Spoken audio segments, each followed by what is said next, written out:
Кең байтақ елімізде бүгін үлкен мереке. Құттықтаймыз халқын тәуелсіздік күнімен. Еліміз өркендесін, жеріміз гүлдесін. Көк байрақ туымыз астында желбіресін. Немерем өте жақсы тақпақ сен маған оқып бердің. Халқымыз ғасырлар бойы аңсаған күн бұл.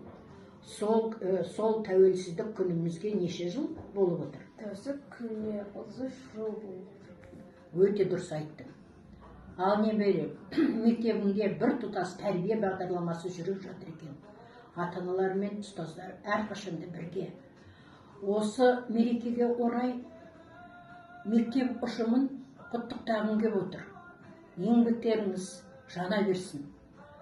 Оқушыларыңыз биіктен көріне берсін.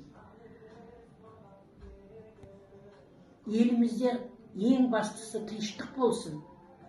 Бастаған мынау бастамаларыңыз